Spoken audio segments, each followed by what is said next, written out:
नमस्कार, मैं वैष्णवी चौहान और आप देख रहे हैं सुदर्शन न्यूज। आपका स्वागत करती हूँ आपका राज्य आपकी खबर में। खबरों की तरफ रुख करेंगे। नेताजी सुभाष चंद्र बोस की जयंती के अवसर पर प्रधानमंत्री नरेंद्र मोदी को एक पत्र भेजकर नेताजी की अस्थियां भारत वापस लाने की मांग की गई है।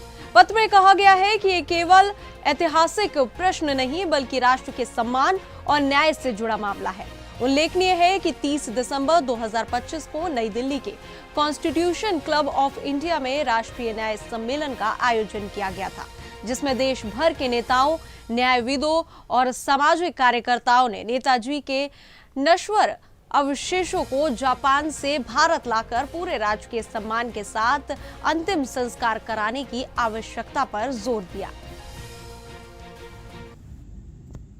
नेताजी सुभाष चंद्र बोस जी की 129वीं जयंती की बहुत बहुत बधाई। आज नेताजी सुभाष चंद्र संगठन की ओर से हमने माननीय प्रधानमंत्री जी को एक पत्र लिखकर समय मांगा है। वह समय हमने अभी विगत दिनों 30 दिसंबर 2025 को जो दिल्ली में हम लोगों ने एक राष्ट्रीय सम्मेलन आयोजित किया, उस विषय पर समय मांगा है। वह विषय क्या है? वर्षों से नेताजी सुभाष चंद्र बोस जी की मौत से जुड़ा हुआ जो विवाद है, वह आज भी उसी तरह चल रहा है जिस तरह से नेहरू काल में चल रहा था। नेहरू युग से लेकर मोदी युग तक वह विवाद अनवरत जारी है। नेताजी सुभाष संगठन नेताजी की इकलौती पुत्री श्रीमती अनीता बोस जी की मांग जो माननीय प्रधानमंत्री जी से है कि जापान के रैनकोजी मंदिर में रखी हुई अस्थियां नेताजी सुभाष चंद्र बोस जी की हैं और उसे भारत लाया जाना चाहिए ससम्मान। उन्होंने देशवासियों से इस पर समर्थन मांगा। नेताजी सुभाष संगठन ने उन्हें अपना पूर्ण समर्थन दे दिया है और उसी समर्थन पर हमने वह राष्ट्रीय सम्मेलन आयोजित किया। अब नेताजी सुभाष संगठन यह चाहता है कि माननीय प्रधानमंत्री जी हमें पूर्ण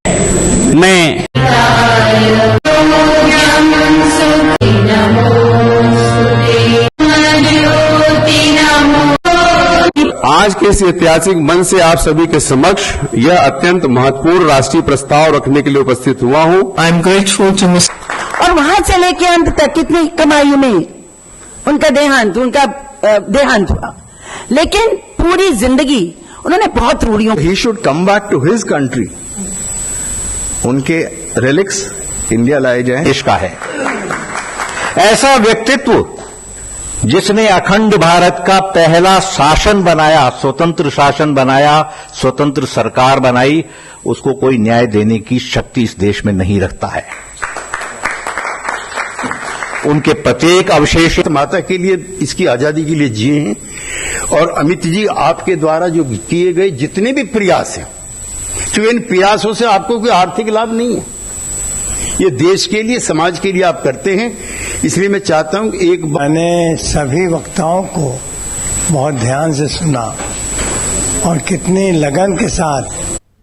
बता दें कि दिल्ली के कॉन्स्टिट्यूशन क्लब ऑफ इंडिया में राष्ट्रीय न्याय सम्मेलन का आयोजन किया गया था, जिसमें नेताजी सुभाष चंद्र बोस की अस्थियां जापान से वापस लाने की मांग की गई। वहीं प्रधानमंत्री को भी पत्र भेजा गया है। और अगली खबर की ओर बढ़ेंगे। मेरठ के नेताजी सुभाष चंद्र बोस प्रेक्षागृह में पराक्रम दिवस के अवसर पर भव्य कार्यक्रम का आयोजन किया गया। चौधरी चरण सिंह विश्वविद्यालय में हुए इस आयोजन में नेताजी की प्रतिमा पर माल्यार्पण कर उन्हें श्रद्धांजलि अर्पित की गई। कार्यक्रम में प्रधानमंत्री के पराक्रम दिवस उद्बोधन का सजीव प्रसारण भी दिखाया गया। मुख्य अतिथि राज्यसभा सांसद लक्ष्मीकांत वाजपेयी ने नेताजी के जीवन को राष्ट्र सेवा की प्रेरणा बताया। वहीं वीर रस से ओतप्रोत सांस्कृतिक प्रस्तुतियों ने प्रेक्षागृह को देशभक्ति के रंग में रंग दिया। जिलाधिकारी ने उपस्थित जनसमूह को मतदाता दिवस की शपथ भी दिलाई। लोकतंत्र में अपनी पूर्ण आस्था रखते हुए यह शपथ लेते हैं कि हम अपने देश की लोकतांत्रिक परंपराओं की मर्यादा को बनाए रखेंगे तथा स्वतंत्र, निष्पक्ष एवं शांतिपूर्ण निर्वाचन की गरिमा को अक्षुण्ण रखेंगे। निर्भीक होकर धर्म, वर्ग, जाति, समुदाय, भाषा, अथवा अन्य किसी भी प्रलोभन से प्रभावित हुए बिना सभी निर्वाचनों में अपने मताधिकार का प्रयोग करेंगे। जय हिंद।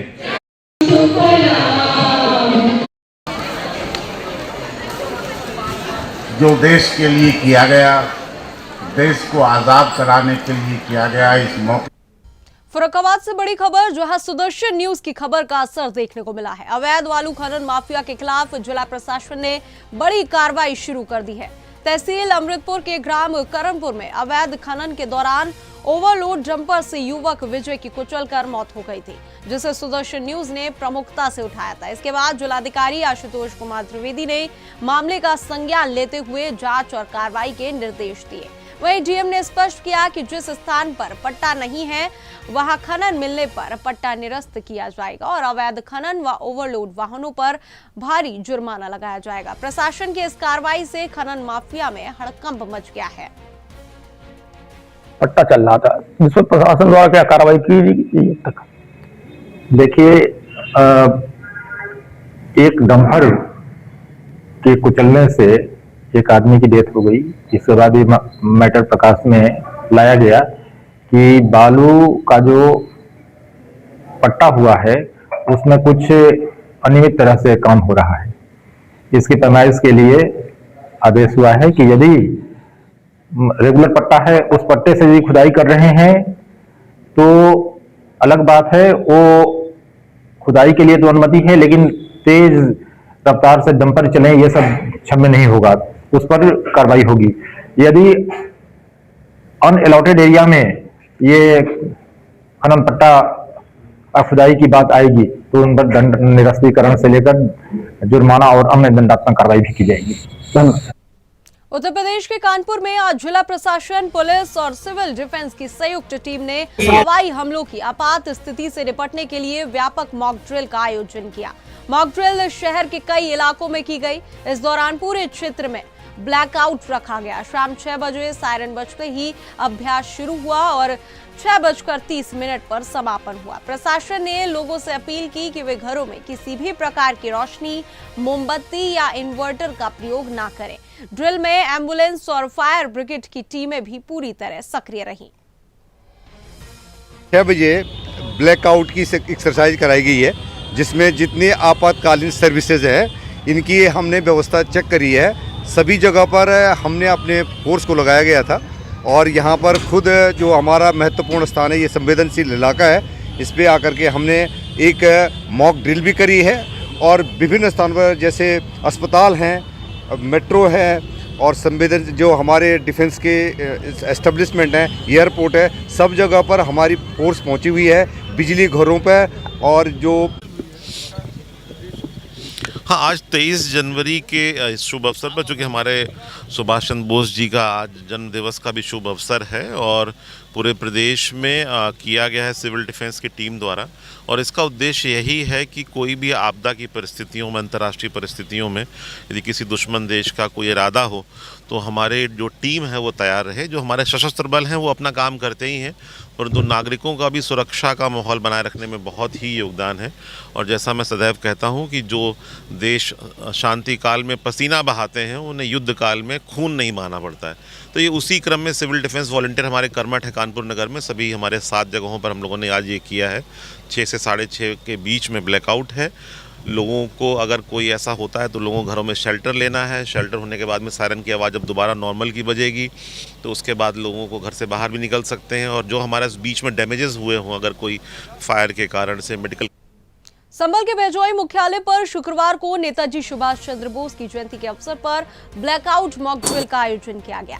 नागरिक सुरक्षा विभाग के तत्वावधान में कलेक्ट्रेट परिसर में आपदा से निपटने की तैयारियों को परखने के लिए यह अभ्यास किया गया। वहीं मॉक ड्रिल के दौरान प्रतीकात्मक हवाई हमले की स्थिति बनाई गई, सायरन बजवाए गए और बिजली आपूर्ति बंद कर ब्लैकआउट किया गया।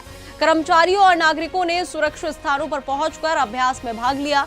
आग बुझाने, घायलों को प्राथमिक उपचार, सीपीआर और एम्बुलेंस से अस्पताल भेजने का भी सचिव प्रदर्शन किया गया। प्रशासन ने इसे आपदा प्रबंधन के लिए बेहद उपयोगी बताया है।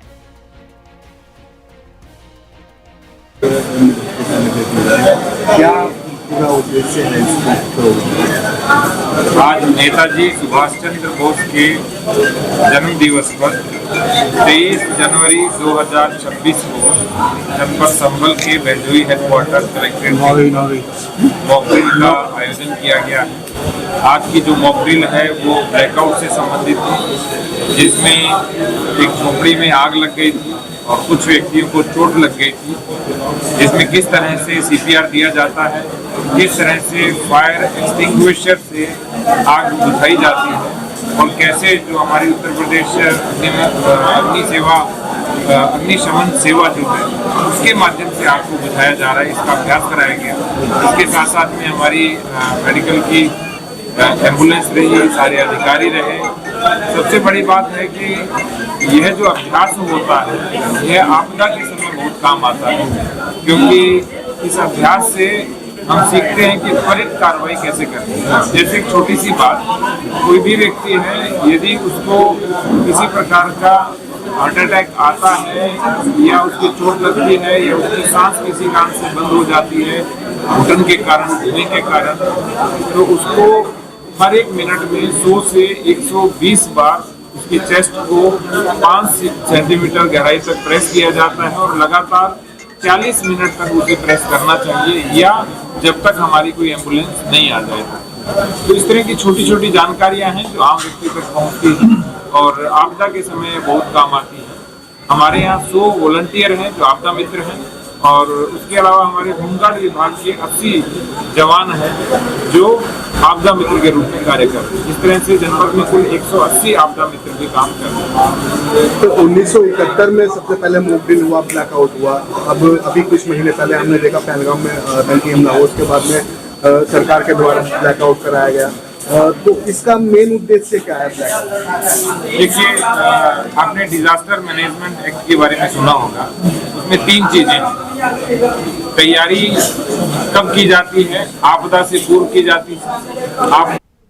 ललितपुर की हृदय स्थली घंटाघर पर उस वक्त अफरा तफरी मच गई जब अचानक धमाकों की गूंज, तेज सायरन और पूरा ब्लैकआउट हो गया। पल भर को लोग सहम गए, लेकिन जल्द ही स्पष्ट हुआ कि ये कोई वास्तविक संकट नहीं बल्कि प्रशासन द्वारा आयोजित सजीव मॉक ड्रिल है। उत्तर प्रदेश दिवस और नेताजी सुभाष चंद्र बोस जयंती के अवसर पर जिलाधिकारी सत्य प्रकाश और पुलिस अधीक्षक मोहम्मद मुस्ताक के निर्देशन में यह अभ्यास किया गया। मॉक ड्रिल के माध्यम से आतंकी हमला, आगजनी और रेस्क्यू ऑपरेशन का सजीव प्रदर्शन हुआ। प्रशासन ने स्पष्ट किया कि ऐसे अभ्यास नागरिकों की सुरक्षा, सजगता और आपदा के समय बेहतर समन्वय के लिए बेहद जरूरी है। से हम लोग खुद तैयार हैं, किसी की विपदा यदि आती है तो कैसे खुद को सुरक्षित रखें और दूसरे लोगों को भी सुरक्षा कैसे प्रदान करें। उसी के तहत यह मॉक ड्रिल जो है वो हुआ था, जिसमें जितने भी इसमें स्टेक होल्डर हैं, चाहे सिविल डिफेंस हो, जिले की समस्त टीम के साथ आज जो मॉक ड्रिल हुआ है, सबसे पहले मैं ये आप लोगों को पुनः क्लियर कर दूं, ये मात्र एक मॉक ड्रिल है जहां जनता को अवेयर कराया जाता है कि अगर कभी कोई ऐसी परिस्थिति आ जाए तो ऐसे में हमें कैसे रिस्पॉन्स करना है। इसका कतई कोई भी तरीके से गलतफहमी या कोई अन्य अपने मन का खबर जो लोग मतलब इसको अन्य तरीके से ना लें।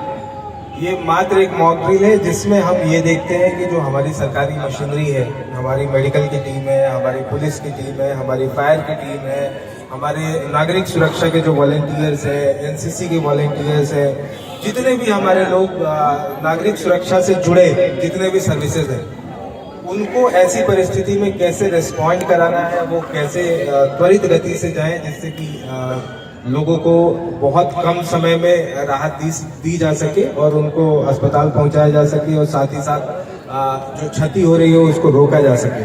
तो ये एक अपने आप को तैयार करने का एक मॉक ड्रिल मात्र है और इसका कहीं से भी एक। उत्तर प्रदेश के कानपुर से गणतंत्र दिवस को लेकर बड़ी खबर है। 26 जनवरी के अवसर पर कानपुर पुलिस कमिश्नरेट द्वारा पुलिस लाइन परेड ग्राउंड में भव्य कार्यक्रम आयोजित किया जाएगा। इन कार्यक्रमों में ITBP के जवान, PSC एनसीसी कैंडिडेट्स, होमगार्ड, स्कूली बच्चे और पुलिस कर्मी अपनी प्रतिभा का प्रदर्शन करेंगे। कार्यक्रम में किसी भी तरह की कमी ना रहे, इसके लिए पुलिस कमिश्नरेट द्वारा ग्रैंड रिहर्सल का आयोजन किया गया। एडीसीपी शिवा सिंह ने बताया कि इस बार दिव्यांग बच्चों को भी शामिल किया गया है, जो विशेष प्रस्तुति देंगे। पुलिस ने नागरिकों से अपील की है कि वे इस देशभक्ति कार्यक्रम में शामिल होकर गणतंत्र दिवस को उत्साह और सौहार्द के साथ मनाएं। गणतंत्रता दिवस की परेड है, उसके लिए आज ग्रैंड रिहर्सल किया गया है, जिसमें हमारे श्रीमान पुलिस आयुक्त महोदय द्वारा आज स्वयं परेड का निरीक्षण किया गया है, देखा गया है। और इस बार परेड में विशेषता यह है कि हमारे नागरिक और सशस्त्र पुलिस जो हमारे कानपुर कमिश्नरेट की है, उसके साथ में हमने आईटीबीपी के प्लाटून को भी अपने परेड में शामिल किया है। साथ साथ हमारे कुछ स्कूली बच्चे हैं जो हमारे पुलिस के जवानों के साथ मिलकर पूरे प्रोग्राम को एंकर कर रहे हैं। तो ये हमारी एक पहल है कि पुलिस को हम थोड़ा जनता और हम जो बाकी हमारी सुरक्षा एजेंसियां उनके साथ बहुत बेहतर तालमेल बनाते हुए हम इस गणतंत्रता दिवस को मनाएं। जी, एक बहुत ही अच्छा प्रोग्राम हमारे दिव्यांग बच्चे जो हैं वो भी कर रहे हैं, उनके द्वारा गायन किया जा रहा है। तो हम आप सभी नागरिकों से, आप सभी लोगों से हम रिक्वेस्ट करते हैं कि कानपुर से एक अहम खबर सामने आई है, जहां विकसित कानपुर और सुरक्षित कानपुर को लेकर सांसद रमेश अवस्थी ने पुलिस व्यवस्था पर खुलकर बात की है। कानपुर पुलिस कमिश्नर कार्यालय में आयोजित समन्वय बैठक के दौरान सांसद रमेश अवस्थी ने कहा कि कुछ थाना अध्यक्ष आम जनता और भाजपा कार्यकर्ताओं की शिकायतों पर गंभीरता से सुनवाई नहीं कर रहे हैं। यदि ये स्थिति बनी रही तो पुलिस की छवि धूमिल होगी। बैठक का उद्देश्य पुलिस और कार्यकर्ताओं के बीच बेहतर तालमेल और सामंजस्य बनाना था। इस दौरान पुलिस कमिश्नर रघुवीर लाल ने सांसद और कार्यकर्ताओं की बातों को सुना और आश्वासन दिया कि उठाए गए सभी मुद्दों पर प्रभावी कार्रवाई की जाएगी।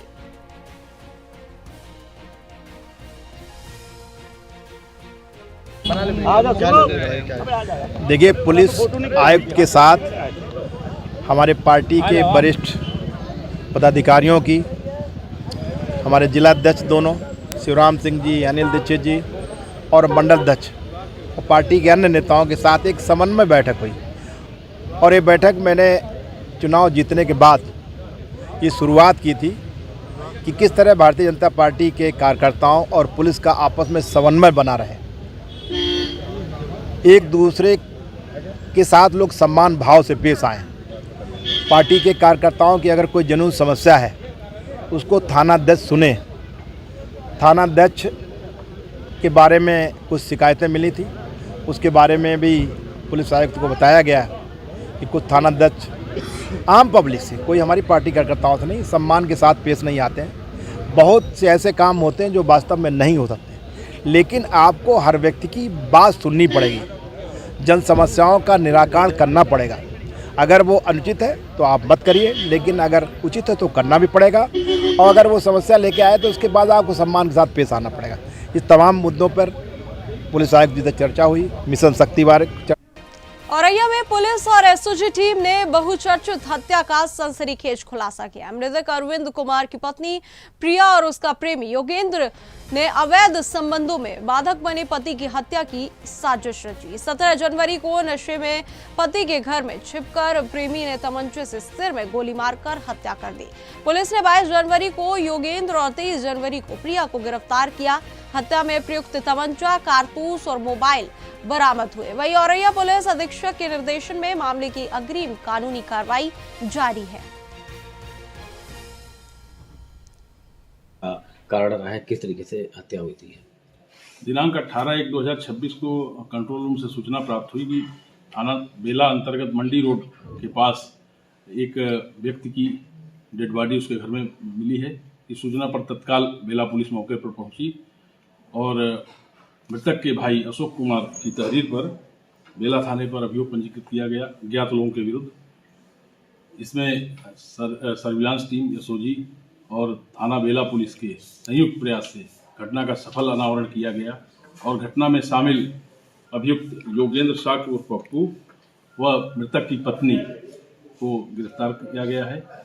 घटना इस प्रकार है कि मृतक की पत्नी का 1 वर्ष पूर्व योगेंद्र साक्य से संबंध हुआ और मृतक की पत्नी योगेंद्र के साथ रहना चाहती थी, जिसे जब मृतक को इस बात की जानकारी हुई तब उसकी पत्नी ने योगेंद्र के साथ योजना बनाकर जिस दिन घटना कारित की गई उस दिन रात में उसको घर पर बुलाया और जब मृतक सो गया तो उसी कमरे में बुलाकर उससे कहा कि इसकी हत्या कर दो।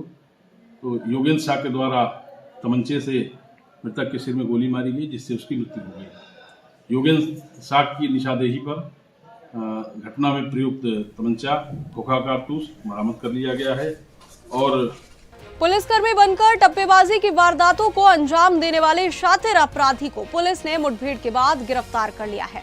वरिष्ठ पुलिस अधीक्षक सौरभ दीक्षित के निर्देशन में रसूलपुर पुलिस और एसओजी टीम ने बड़ी कार्रवाई करते हुए फरार अभियुक्त शेषपाल उर्फ शीशपाल को दबोच लिया। मुठभेड़ के दौरान शेषपाल के पैर में गोली लगी जबकि उसका एक साथी भी गिरफ्तार हुआ। अभियुक्तों के पास से अवैध तमंचे, कारतूस, 62,900 रुपए नगद और वारदात में प्रयुक्त मोटरसाइकिल बरामद की गई। वहीं शेषपाल पर 2 दर्जन से अधिक मुकदमे पहले से दर्ज है। घायल अभियुक्त को जिला अस्पताल में भर्ती कराया गया है। देखिए, 20 जनवरी 2026 को थाना रसूलपुर क्षेत्र में 2 टप्पेबाजी की घटनाएं हुई थी। साथ ही जसराना थाना क्षेत्र में भी 21 जनवरी 2026 को एक टप्पेबाजी की घटना हुई थी। इसमें घटना के अनावरण के लिए कुल 3 टीमों का गठन किया गया था। एसओजी सर्विलांस टीम भी इसमें लगी थी। इसमें विभिन्न स्थानों पे सीसीटीवी फुटेज देखे गए और सीसीटीवी फुटेज से प्राप्त फुटेज को एचएफ पे भी सर्च किया गया। तो एक अपराधी शेषपाल जो इटावा का रहने वाला है, उसका नाम प्रकाश में आया, उसकी पहचान हुई। इसमें एसओजी सर्विलांस टीम और थानों की टीम इसकी तलाश कर रही थी। विभिन्न स्थानों पे इसकी गिरफ्तारी के लिए दबिश दी जा रही थी। आज सूचना ये मिली कि फतेहाबाद रोड पे बड़ी चौराहे के पास शेषपाल अपने एक साथी के साथ मौजूद है और किसी घटना को अंजाम देने की फिराक में है। इस सूचना पे रसूलपुर पुलिस और एसओजी सर्विलांस टीम ने संयुक्त रूप से यहाँ दबिश दी है। पुलिस को देखते ही इन दोनों ने पुलिस के ऊपर फायरिंग कर दी। आत्मरक्षा में पुलिस ने भी फायरिंग की है जिससे शेषपाल के पैर में गोली लगी है। तत्काल इसको इलाज हेतु ट्रामा सेंटर में भर्ती करा। मथुरा के महावन थाना क्षेत्र में पुलिस और बदमाशों के बीच देर रात मुठभेड़ हो गई। चिंताहरण मंदिर मोड़ पर चेकिंग के दौरान 3 लुटेरों ने पुलिस पर फायरिंग कर दी। पुलिस की जवाबी कार्रवाई में किशनवीर और रोहित उर्फ रोहताश गोली लगने से घायल हो गए जबकि तीसरे आरोपी वरुण को मौके से गिरफ्तार कर लिया गया। पुलिस के अनुसार तीनों आरोपी महावन क्षेत्र में हाल ही में हुई लूट की घटनाओं में वांछित थे। मौके से 2 तमंचे, नकदी, मोबाइल फोन और लूट में प्रयुक्त बाइक बरामद की गई है। वहीं घायलों को जिला अस्पताल में भर्ती कराया गया है जहां उनका इलाज जारी है। वहीं आगे की कानूनी कार्रवाई की जा रही है। आज दिनांक 23 जनवरी 2026 को थाना महावन एवं जनपद की रिवाड़ी टीम को एक बड़ी सफलता हाथ मिली है। थाना महावन क्षेत्र में कुछ दिनों से लगातार लूट की घटनाओं को अंजाम दे रहे अभियुक्तों के बारे में आज सूचना प्राप्त हुई थी कि आज वो फिर से किसी घटना को अंजाम देने के लिए महावन क्षेत्र में आ रहे हैं। इस सूचना पर रिवाड़ी टीम एवं थाना महावन की पुलिस के टीम के द्वारा संयुक्त रूप से बरेली हाईवे के पास चेकिंग की जा रही थी। इसी दौरान एक बाइक पर 3 लड़के आते हुए दिखाई दिए। जब पुलिस ने उनको रोकने का प्रयास किया तो वो पुलिस को देख के भागने लगे। उन्होंने अपनी गाड़ी चिंताहरण महादेव मार्ग पर मोड़ दी और बारिश के कारण उनकी गाड़ी स्लिप हुई और वो नीचे गिर गए। पुलिस को अपनी तरफ आता हुआ देख करके उन्होंने पुलिस की टीम पर फायरिंग की। पुलिस ने भी जवाबी कार्रवाई में आत्मरक्षार्थ फायरिंग की जिससे कि अभियुक्तगणों को गोली लगी। गोली लगे हुए अभियुक्तों ने अपने नाम किशनवीर व रोहित उर्फ रोहताश बताया एवं एक मेरठ से अहम खबर, जहां जिलाधिकारी डॉक्टर विजय कुमार सिंह ने कलेक्ट्रेट परिसर से टीका मित्र वैन को हरी झंडी दिखाकर रवाना किया। ये वैन शहरी और ग्रामीण क्षेत्रों में घूमकर आमजन को बच्चों के समय पर टीकाकरण के प्रति जागरूक करेगी। अभियान के तहत बताया जाएगा कि टीकाकरण ही गंभीर बीमारियों से बचाव का सबसे प्रभावी माध्यम है। वैन के जरिए 0 से 5 वर्ष तक के बच्चों के नियमित टीकाकरण, आयु अनुसार टीका कैलेंडर और निःशुल्क सरकारी सुविधा की जानकारी दी जाएगी। वहीं प्रशासन ने अभिभावकों से अपील की है कि बच्चों का पूर्ण टीकाकरण कराकर उन्हें 11 जानलेवा बीमारियों से सुरक्षित रखें।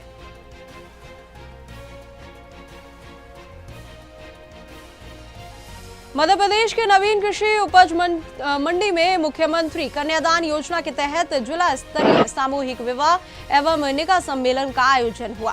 केंद्रीय कृषि एवं ग्रामीण विकास मंत्री शिवराज सिंह चौहान इस कार्यक्रम में उपस्थित रहे और नव वर वधू को आशीर्वाद देते हुए उज्जवल भविष्य की कामना की। इस अवसर पर कुल 145 विवाह और 55 निकाह संपन्न हुए। कार्यक्रम में हर जोड़े को शासन की ओर से 55,000 की वित्तीय सहायता प्रदान की गई। शिवराज सिंह ने कहा कि बेटियां अब बोझ नहीं बल्कि सरकारी योजनाओं से सक्षम बन रही हैं।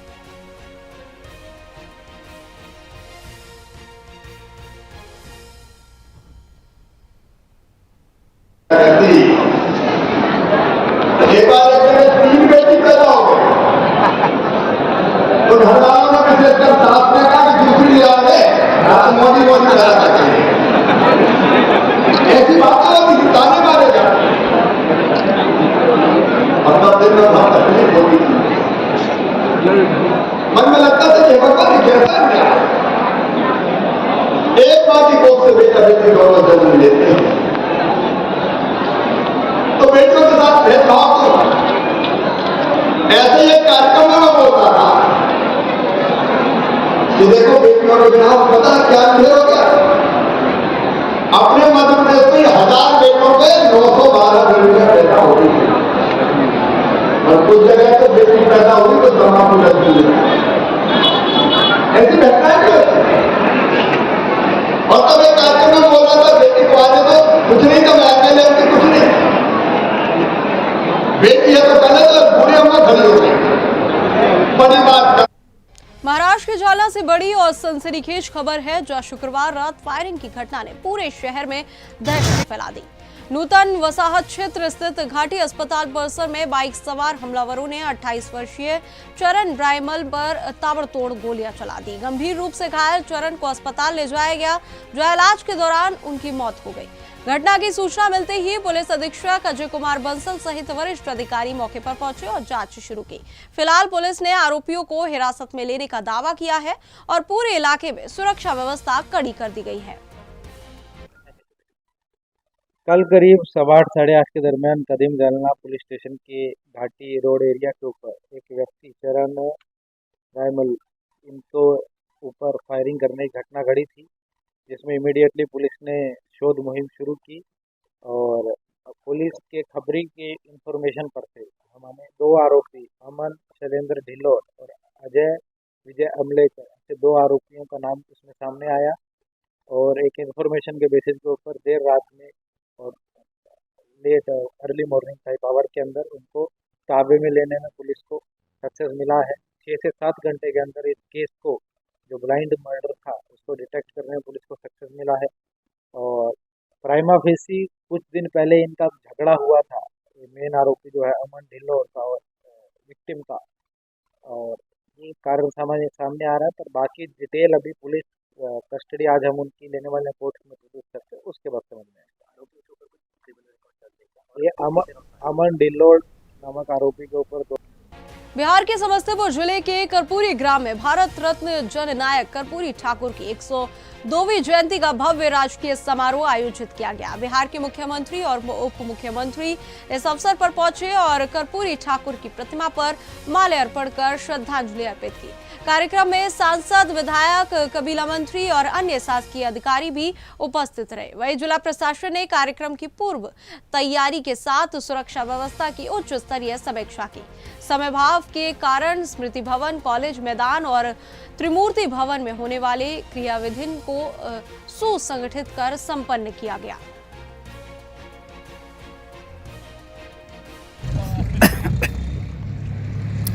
समस्तीपुर जिला मुख्यालय से 5 किलोमीटर की दूरी पर यानी कि जिला मुख्यालय से सटा हुआ परिसीमन कर्पूरी ग्राम का है। कर्पूरी ग्राम नगर निगम परिक्षेत्र के शंभू पट्टी से कुछ ही दूरी के फासलों पे ये अवस्थित है और भारत रत्न जननायक कर्पूरी ठाकुर की यहाँ जन्मस्थली है। हर वर्ष की भांति इस वर्ष भी 24 जनवरी 2026 को इनकी जयंती राजकीय समारोह के रूप में मनाई जाएगी। मैं इस समय उसी कर्पूरी ग्राम की धर्मस्थली पे हूँ और उसी क्रम भूमि पर हूँ बोले क्या फ्रिज कितना लीटर का है? बिंदु हैं जिस बिंदु को मैं बताने की कोशिश करूंगा। मेरे ठीक बाएं तरफ कॉलेज गेट है, जो कॉलेज का परिसीमन है वो पूर्ण रूपेण इधर है। इंटर कॉलेज है, डिग्री कॉलेज है, बिल यही है। और साथ में ये हेलीपैड है बिल देख के जहाँ बताइए, मैं फोटो भेजिए बिल का। खड़ा हूँ। इस हेलीपैड की चर्चा कुछ इस तरह है कि कोई भी गण्यमान व्यक्ति अगर हेलीकॉप्टर से इस कर्म भूमि में आते हैं तो उनका हेलीकॉप्टर इसी जगह पर लैंड होता है और यहीं से वो विद्यालय में जाते हैं, माल्यार्पण करते हैं या कोई भी कार्यक्रम में उनकी भागीदारी रहती है। तो ये स्पॉट पॉइंट है। 3 हेलीपैड यहाँ बनाए गए हैं, एक पे मैं हूँ और आसपास में 2 हेलीपैड और हैं, जिसको मैं कहूँगा कि ज़रा सा उसको अच्छी ढंग से दिखाने बताएं कि 3 हेलीपैड है। हेलीपैड के बगल में सटा हुआ कर्पूरी ग्राम का रैक पॉइंट स्टेशन है। यहाँ मुख्य रूप से जो बिल्डिंग कंस्ट्रक्शन मटेरियल है उसका रैक लगता है, यानी कि ट्रेन से बाहर से गिट्टी की बात हो, बालू की बात हो, सीमेंट की बात हो, ज़रा दिखाइए पीछे घूमकर रैक पॉइंट का पूरा दृश्य बताइए। गिट्टी किस तरह से स्टॉल लगा हुआ है रैक पॉइंट पे, बिल्डिंग कंस्ट्रक्शन मटेरियल के तहत सीमेंट हो, बालू हो, छड़ हो या फिर FCI। और फिलहाल इस बुलेटिन में इतना ही। देश और दुनिया की तमाम खबरों के लिए हमारे साथ बने रहे और देखते रहे सुदर्शन न्यूज। जय हिंद।